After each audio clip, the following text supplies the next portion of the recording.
Chères Chorésiennes, chers Chorésiens, nous voici à l'aube d'une nouvelle année et à l'heure de faire le bilan de 2022, tout comme d'évoquer les nouvelles perspectives pour 2023. Revenons quelques instants sur l'année passée et en particulier sur les bons moments. Beaucoup d'animations avec la fête de la musique, les retrouvailles en famille à l'occasion de l'événement La Ville en Fête le 10 juillet, le départ du Tour cycliste Poitou-Charentes en août, le forum des associations et le grand rassemblement du Festival des Food Trucks en septembre.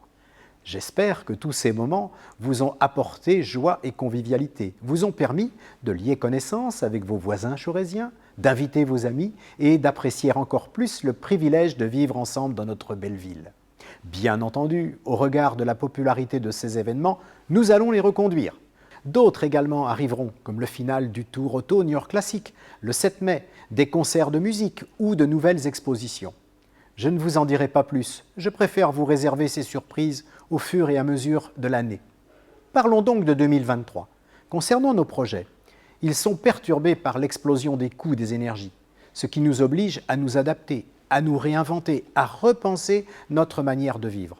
Cette volonté de toujours trouver des solutions rapides et efficaces est la nôtre. Par prudence, le lancement de la construction de la salle d'activité de Chaban, prévu en fin d'année 2022, a été retardé de quelques mois afin de bien prendre la mesure de l'importance de l'augmentation du budget énergie. Je suis optimiste et je pense que ces travaux seront bien lancés cette année. Cette situation est l'occasion de nous engager davantage dans la transition écologique. Cela pourra se faire, par exemple, au travers d'installations photovoltaïques, du pilotage du contrôle thermique de nos bâtiments ou par la plantation de micro-forêts. Nous en verrons l'illustration prochainement. Notre riche monde associatif est déjà sensible sur ce sujet. Il est un acteur de notre qualité de vie au quotidien et leurs actions vers notre jeunesse est essentielle. Je l'en remercie sincèrement. En ce qui concerne nos jeunes, justement, nous pouvons saluer la création, en cette fin d'année, du Conseil municipal des enfants.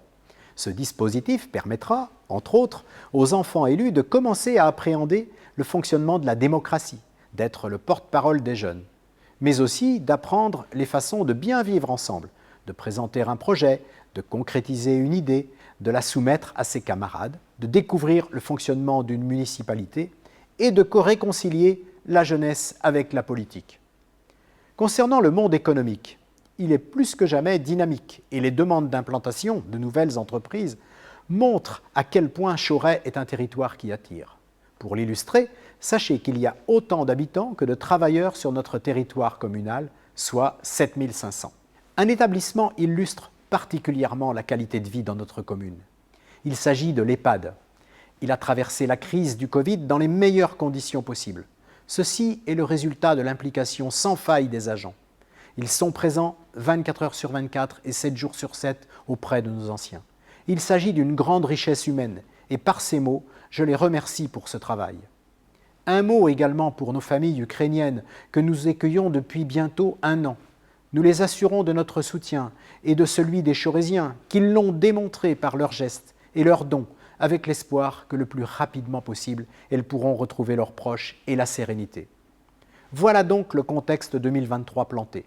À la municipalité, nous ne sommes pas inquiets, conscients que l'humain est en mesure de toujours s'adapter. Nos valeurs de proximité, de solidarité et d'écoute sont le fil rouge de l'action quotidienne menée par l'équipe municipale et les agents de la collectivité. Ensemble, œuvrons à l'essor de Choret, à notre bien-être et au maintien de la qualité des services publics. Je vous souhaite, ainsi qu'à vos familles et à ceux qui vous sont chers, une belle et bonne année 2023.